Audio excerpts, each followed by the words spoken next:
The special needs of the pregnant intake. How many guys out here or people have dealt with pregnant dogs coming in to rescue? All right. All right. Do you guys know, has anybody ever been bit or growled at by a pregnant dog during whelp? Yeah? It's a lot of fun, isn't it?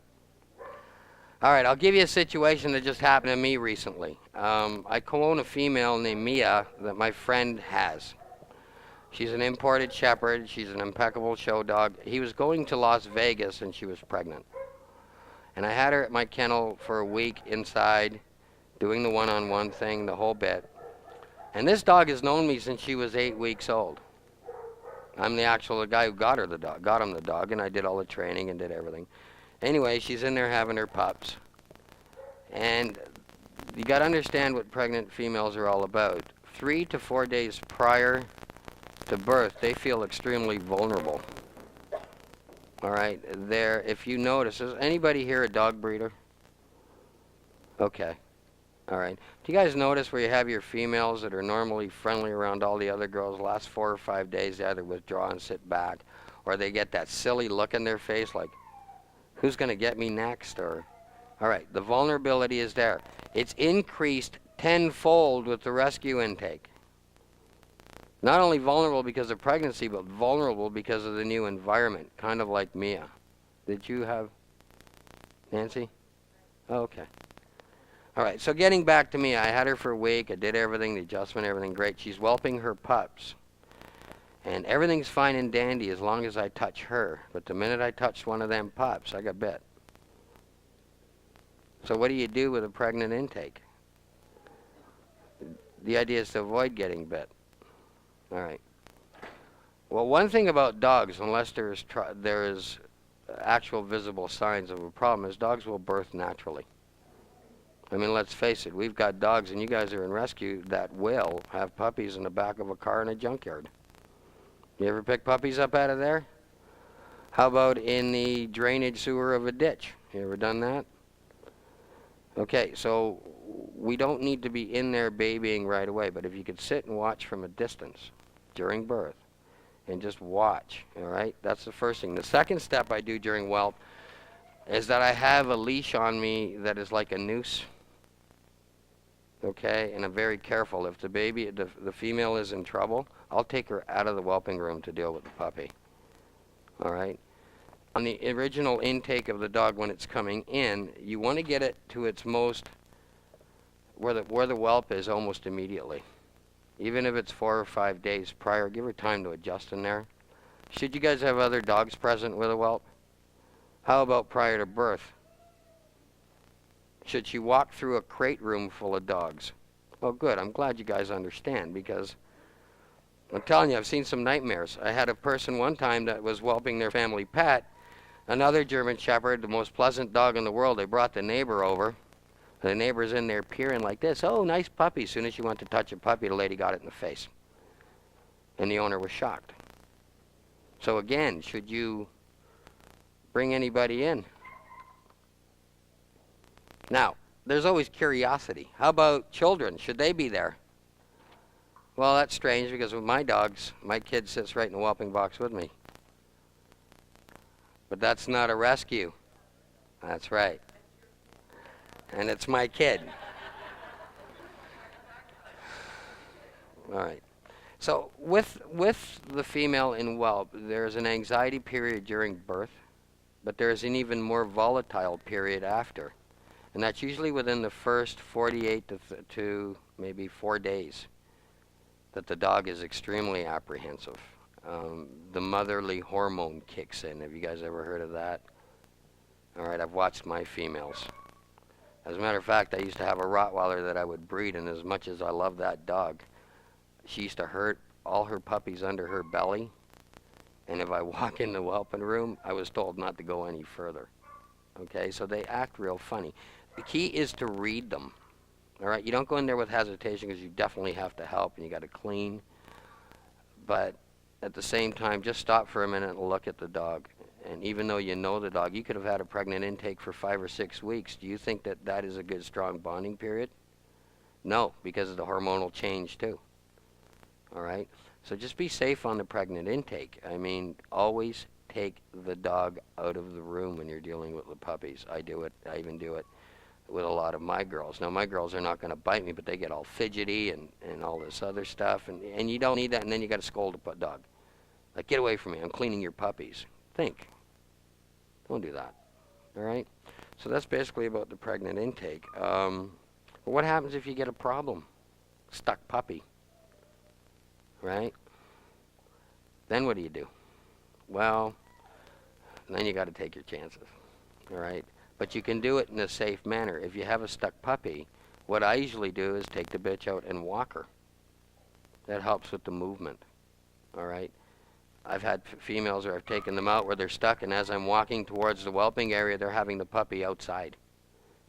And I'll stand the bitch up and hold her there while the puppy drops. And of course, I got to catch the puppy. So that's a task in itself. All right? Umbilical cords, same thing. Have you had any bitches that have torn umbilical cords apart? You have to watch for that. Sometimes what I do is as soon as that puppy comes out, and I know I'm telling you not to touch the puppy, but when the puppy is just born, there's that little period, the female is a little out of disorientation. That's when you do your timing and pull the puppy out and cut the cord and then just put the puppy down. Now the other piece to it, and this may sound nasty, is what about a puppy that's dying? Do you sit there and try to bottle feed it, guys? Good. Someone said no. How about other people? Do you feel different? We're all trying to save dogs, but should you bottle feed it?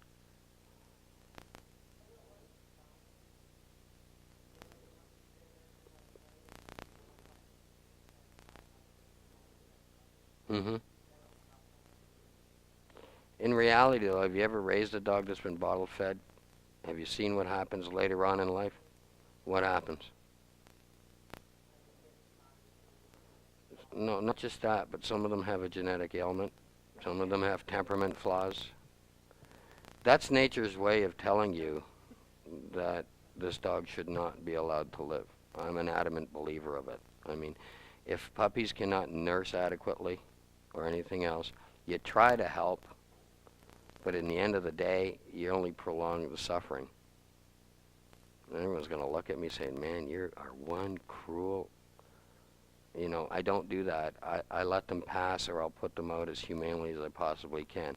I have found, even within my own breed, that if you had to nurse a puppy, you find temperament trouble later, for one. There's usually weak and low self-esteem, really breeding insecurity in the dog in itself. All right? That's being one issue, let alone the health problems. In the German Shepherd, you see problems with EPI and hearts. 9 times out of 10, a nursed puppy that's mated in the 6-week phase. We had a puppy with aortic stenosis. You know what that is? And of course, and I have another one that just happened recently, and we nursed her and everything else, only have to euthanize her when she was 4 weeks old. She wasn't growing, and we found it. But the other one was my kennel hands. And we had one born, and they thought they would nurse her. She was half the size, everything else. Well, that dog grew up with temperament trouble and bad hips. So, you know, you got to kind of, and I think you guys all know that. But the main thing is really be careful when you're dealing with a pregnant female.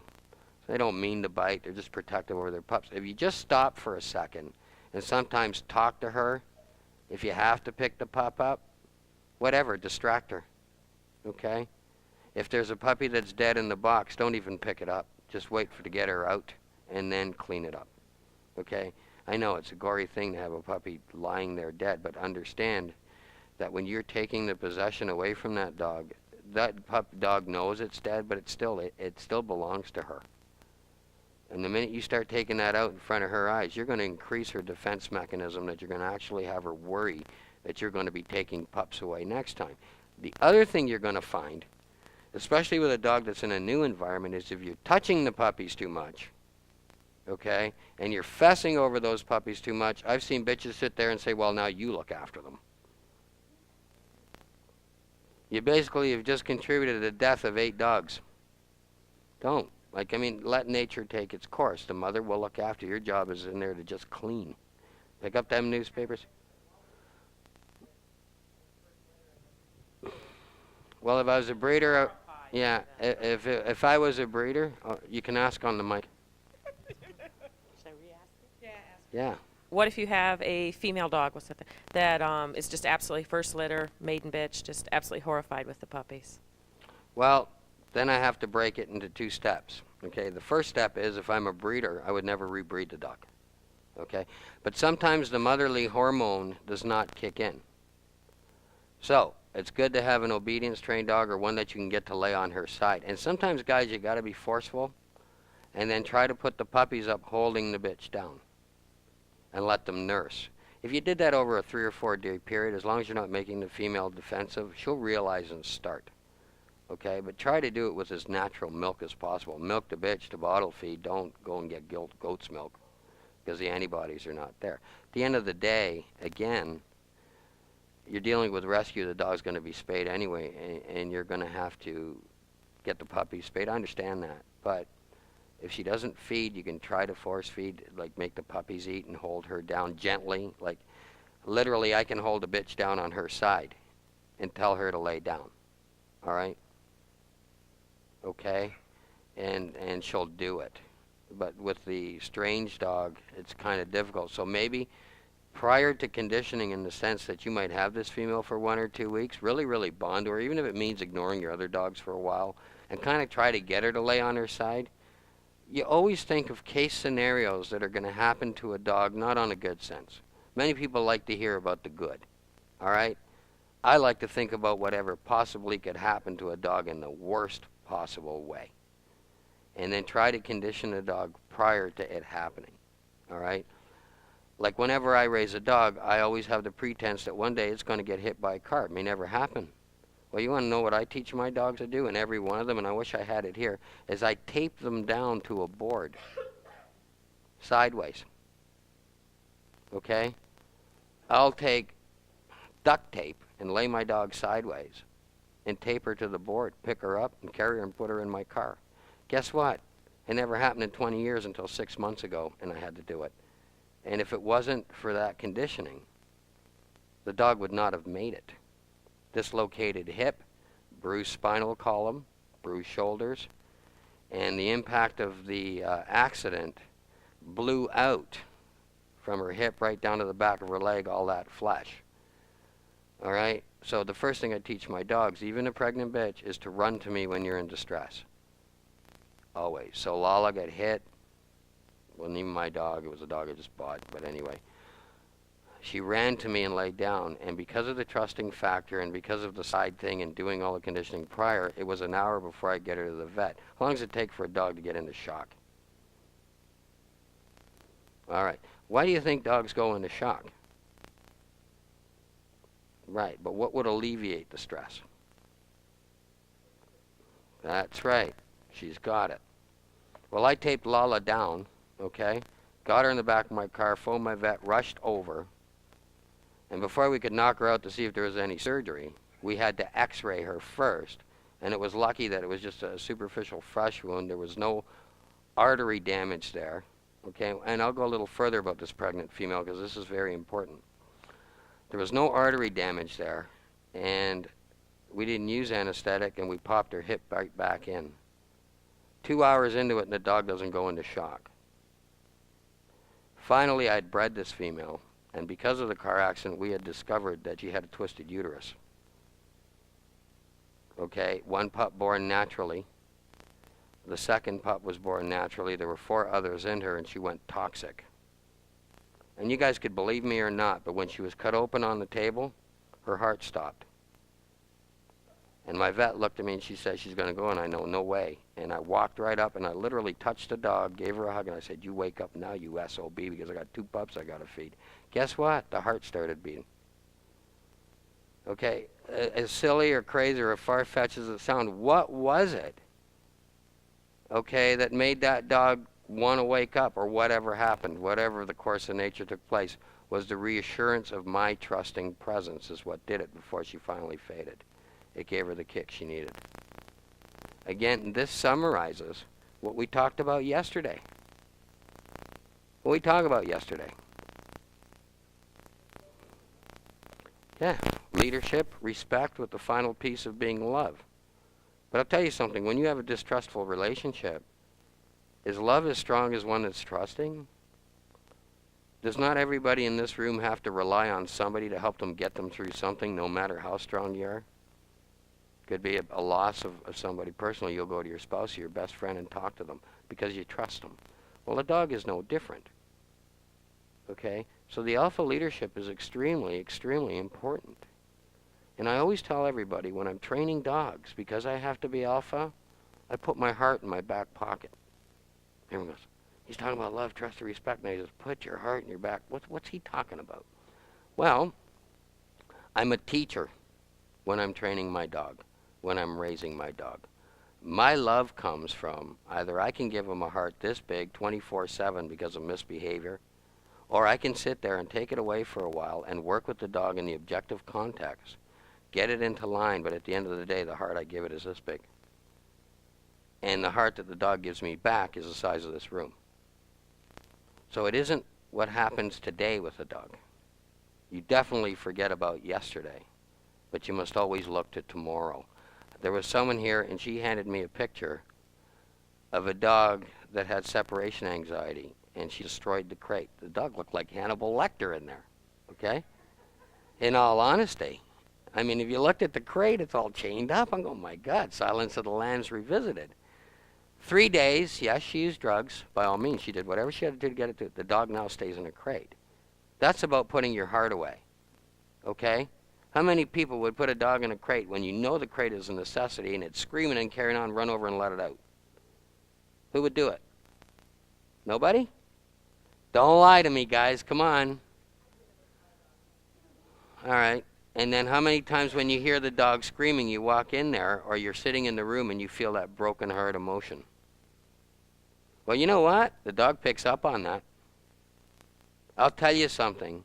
If I had, not Etra, but if I had Max here, he's my street dog. He is so in tune to my emotions that if I sat here all giddily and happy and you were holding him, he'll lick you to death. But if I felt any form of anger or upset nature standing here and he was back there, he'd bite you. That's how in tune those dogs are. So if you're in another room and your dog's screaming in a crate, guess what? He's going to pick it up. Are you going to increase the anxiety? Yes. You know what I do? When a dog screams in a crate, I laugh. I sit there and I say, hey, keep it up, because you're going to get laryngitis soon enough and I won't hear you anymore. All right? What am I really trying to transfer to the dog? I don't care and I will not cater to it, but more so, of course I'm upset that a dog goes through that. But I'm not upset because the dog is going through it. I'm upset not wondering why the reason is that it had to go through it in the first place. It isn't a dog I'm upset with. I'm upset with the jerk that didn't do it right to start with, because today the dog is suffering because of it. All right? So don't trigger your emotions when you're teaching.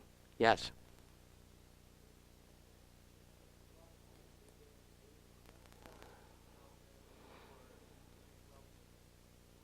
Mm-hmm. How long after the whelping would you suggest waiting to try and do a reasonable temperament against it? 5 to 6 days. Sometimes I would wait till the whole motherly period was over, which is 4 weeks, because we're going to get into the stage of the whelping box, because this is the root of all problems. But if you watch most females, Laurel, the 1st to 7 day period, they're extremely protective over their pups. Like, even if they're friendly with you, you let them out, they're pawing at the door to get back in. They don't even want to go to the bathroom. You notice that sometimes? So that's the 7 day period. 7 to 14, you'll get the female to go out there for 2 or 3 minutes, go to the bathroom and run back in. By the 4th week, she wants to stay out there for 20 to 25 and is not so enthusiastic. 5th week, leave her out there for 2 hours. The only reason why she wants to go back in is because she's engorged. So I would do a temperament evaluation on a pregnant intake bitch 5 to 6 weeks after the whelping to have a true, honest reading. Okay? All right.